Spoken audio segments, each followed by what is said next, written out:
So listen, this is the second or third Just Travis combo, and I wanted to come to you about and talk about a conversation we have at my mom's house pretty regular. See, on Sunday she hosts dinner every single Sunday for about three generations of people, plus cousins and friends and family, and anybody that wants a meal pretty much can walk into my mom's door and say they're hungry, and she'll feed them. Kind of that big mama house. Don't tell her I called her Big Mama because she would kill me. Anyway, so this is a super important conversation that we have at her house on a regular basis. And the conversation is simply about final wishes. You know, a lot of people call it death over dinner. And it sounds morbid, but I'll be honest.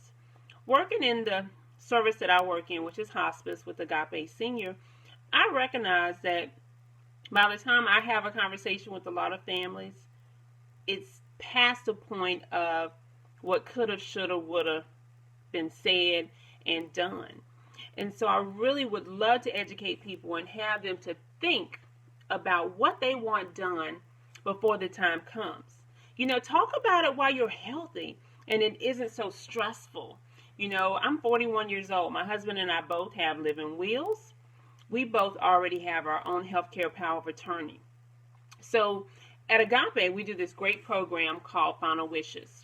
And we can do it as a group with your church. We can come into your home and talk to probably about 5 or 6 families or different generations. And not so much as call it a 5 Wishes party, but a 5 Wishes in-home seminar kind of.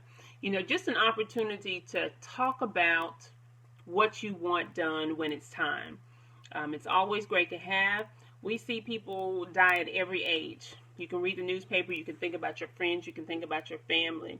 And, you know, in the last week alone, I've gone to 4 funerals. And they weren't all patients. Some of these were just people that I knew. And it's important for us to know that discussing those final wishes is important. So let me go over real quick the 5 wishes. Wish number 1 is the person I want to make care decisions for me when I can't.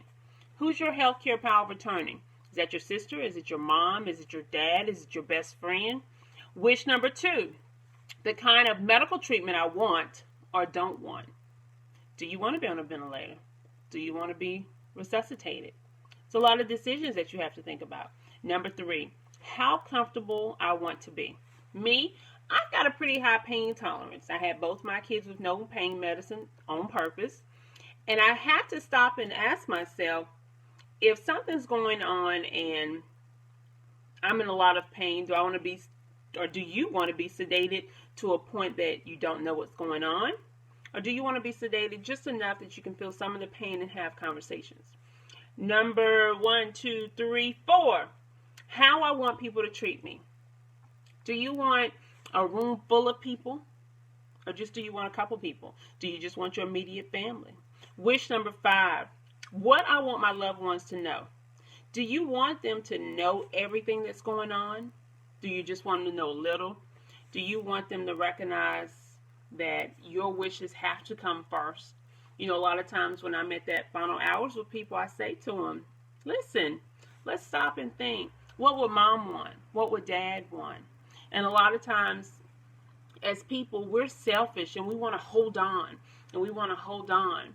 But you have to ask yourself, what would mom want? What would dad want? You know, these are conversations that we have every week at our kitchen table. We talk about some form of health, life insurance. We talk about all of that because it's something we shouldn't ignore and we shouldn't put off. Thanks for tuning in to Just Travis. At the end, I'm going to run some credits, and it'll tell you how you can get in touch with me if you want to do a 5 Wishes anywhere in the state of South Carolina. I'm here for you.